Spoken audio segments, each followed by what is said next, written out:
முதல் தமிழ்தான் இன்றைக்கு 4வது தமிழாக நம்மால் கருதப்படுகிற அறிவியல் தமிழ்.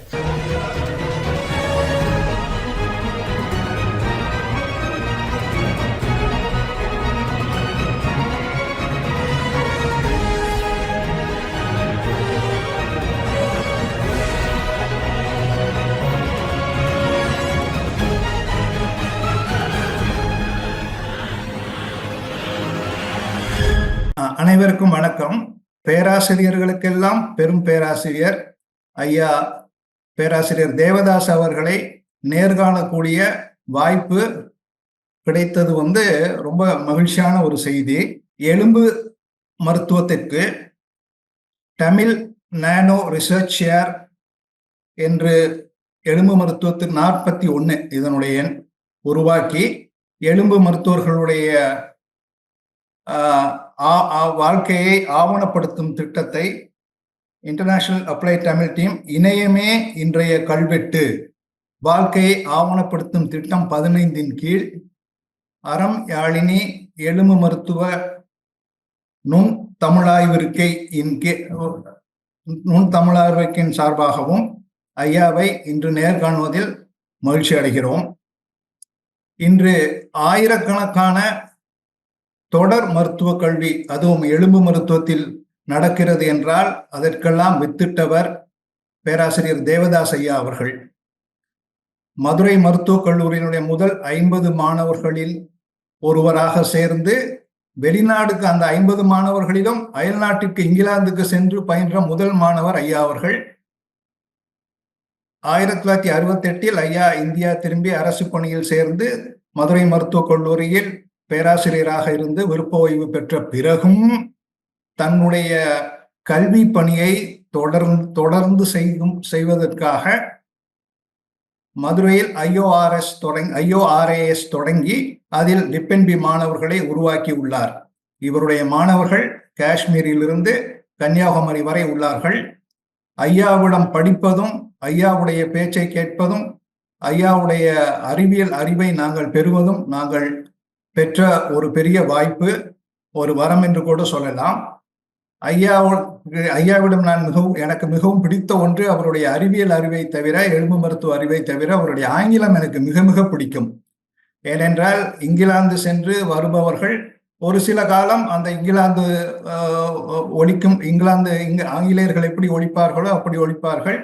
அதற்கப்புறம் காலப்போக்கில் அது மறைந்து அப்புறம் இந்திய ஆங்கிலம் பேச தொடங்குவார்கள். இன்று வரை அந்த உச்சரிப்பில் ஐயா அவர்கள் இங்கிலாந்து ஒரு ஆங்கிலேயரிடம் பேசக்கூடிய ஒரு உணர்வை ஏற்படுத்தி கொடுப்பார்கள். மருத்துவர் செம்மல் அவர்கள் ஐயாவை இன்று நேர்காண்பார்கள். வணக்கம் ஐயா. வணக்கம் செம்மல். வணக்கம். வணக்கத்திற்குரிய ஐயா அவர்களுக்கு அறிவியல் தமிழ் மன்றத்தின் சார்பாக எங்களுடைய வரவேற்பை தெரிவித்துக் கொள்கிறோம். ஆசிரியரா இருக்கிறது ஒரு பெரிய வரம். அந்த வரத்தை முழுமையாக இறை உங்களுக்கு வழங்கி இருக்கிறது. அதற்காக இறைவனுக்கு முதலில் நன்றியை தெரிவித்துக் கொள்கிறோம். இப்போ உங்களுடைய வாழ்க்கை வரலாறு நாம பார்க்க போறோம். உங்களுடைய பிறப்பு, இளமை பருவம், குடும்பம், பள்ளிக்கூடம், அந்த யூஜில நீங்க காலேஜ்ல என்ட்ரு ஆகிற வரைக்குமான அந்த +2 முடிக்கிற அந்த காலத்துல +2 இருந்திருக்காது. அந்த பீரியட் வரைக்கும் ஸ்கூல்ல இருந்து வெளியில வர பீரியட் வரைக்கும் எங்களோட நீங்க பகிர்ந்து கொள்ள முடியுமா? ஓகே. நான் டாக்டர் தேவதாஸ். எங்களுடைய தகப்பனார் பெயர் அண்ணாமலை. அம்மாவுடைய பெயர் பத்மாவதி அம்மாள். நான் பிறந்தது விருதுநகர். காமராஜர் பிறந்த ஊர் தான் என்னுடைய ஊரும். அப்போ நான் தமிழ் மீடியத்தில் தான் அங்கே கேவிசாலா ஹை ஸ்கூலில் படித்தேன். நாங்கள் எங்களுடைய குடும்பத்தில் எல்லாருமே ஒரு வணிக குடும்பம் தான்.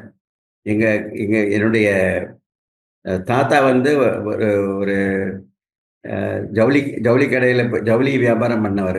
அந்த காலத்தில் சைக்கிளில் போய் வீடுகளுக்கெல்லாம் இது பண்ணி அது பேர் கடையெல்லாம் வச்சு கொஞ்சமாக நாங்கள் sort of middle class family தான் இருந்தோம் அப்போலாம். அப்போ என்னுடைய ஃபாதருக்கு மொத்தம் 4, அவங்கெல்லாம் 3 பிரதர்ஸு, சிஸ்டர்ஸ் 5 பேர் எல்லாம் சேர்ந்து எங்கள் கிராண்ட் பேரண்ட்ஸுக்கு கிட்டத்தட்ட ஒரு 9 குழந்தைகள். அப்போ ஜாயிண்ட் ஃபேமிலி சிஸ்டம் தான். அப்போ அங்கெல்லாம் ரொம்ப கஷ்டப்பட்டோம். அப்போ செகண்ட் வேர்ல்டு வார்லாம் ரொம்ப கஷ்டப்பட்டோம் நாங்கள். அப்போ சாப்பாட்டுக்கெல்லாம் ரொம்ப ரேஷன்லாம் இருக்கும். அப்போ ரொம்ப கஷ்டப்பட்டு தான் நாங்கள் முன்னேறி வந்தோம் அந்த காலத்தில். அப்போ எங்கள் ஃபாதர் வந்து அப்போ தூத்துக்குடியில் தான் ஒரு கடையில் வேலை பார்த்துக்கிட்டு இருந்தார். அப்போ வந்து எல்லாரும் எங்கள் ஃபேமிலியில் எல்லாருமே கொஞ்சம் கஷ்டப்பட்டு தான் எல்லாரும் முன்னேறி வந்தோம். நான் படித்தது வந்து கேவிசாலா ஹை ஸ்கூல் சொல்லி, அங்கே ஒரு தமிழ் மீடியம் ஸ்கூல் தான் நான் படித்தது அப் டு தி 10th வரைக்கும். அதில் என்ன விசேஷம்னா, அந்த ஸ்கூல் வந்து எங்களுக்கு இது ஃபீஸ் கிடையாது. ஏன்னா அந்த வந்து அந்த அந்த தொண்டு நிறுவனம் வந்து அவங்க வந்து ஒரு ஊரில் இருக்கிற எல்லாருக்கிட்டையும் கொஞ்சம் இது வாங்கி ஒரு இது பணம் கலெக்ட் பண்ணி அதுலேருந்து எல்லாரையும் படிக்க வச்சுட்டு இருப்பாங்க.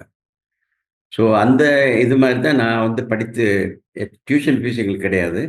ஆனால் மற்ற ஸ்போர்ட்ஸ் ஃபீஸ் அதெல்லாம் இருக்கும். மற்றபடி நல்ல என்னுடைய எஜுகேஷன் வந்து ரொம்ப நல்லா இருந்தது. எங்களுக்கு வந்து ஹெட் மாஸ்டர் வந்து நாராயண ஐயங்கார் இருப்பார். நாராயண ஐயங்கார் வந்து ரொம்ப ஸ்ட்ரிக்ட் மேன். அவருடைய டிசிப்ளினில் எல்லாருமே நாங்கள்லாம் நல்லா படித்து வந்தோம். அது தவிர எனக்கு வந்து நான் எஸ்எஸ்எல்சி படிக்கும்போது, அதாவது 10th படிக்கும்போது எங்களுக்கு ஆறு தேவவரம்னு ஒருத்தர், அவர் ஒரு நல்ல இங்கிலீஷ் நல்லா எடுப்பார். அது தவிர தமிழ் வாத்தியார் வந்ததில் ஒரு ரொம்ப நல்ல டீச்சர்ஸ்லாம் இருந்தாங்க எங்களுக்கு. அப்போ தமிழ்லாம் நான் 85 மார்க் எடுத்தேன் இதில் மட்டுமே, எஸ்எஸ்எல்சியில் மட்டும். அதே மாதிரி மேத்ஸில் நல்ல மார்க் எடுத்தேன். ஆனால் எங்கள் ஃபாதர் வந்து நான் 10th படிக்கும்போது நீ டாக்டர் ஆகணும்னு சொல்லிக்கிட்டே இருந்தார். ஆனால் நான் ரொம்ப ஆவரேஜ் ஸ்டூடெண்ட், ரொம்ப very very average student. Rank எல்லாம் 10th மேலே தான் இருக்கும், கிளாஸ் ரேங்க் எல்லாம். பட் இருந்தாலும் மை ஃபாதர் வந்து அப்பா வந்து ரொம்ப தைரியமாக நீ கட்டாயம் நீ டாக்டர் ஆகணும் அப்படின்னு சொல்லிக்கிட்டே இருந்தார்.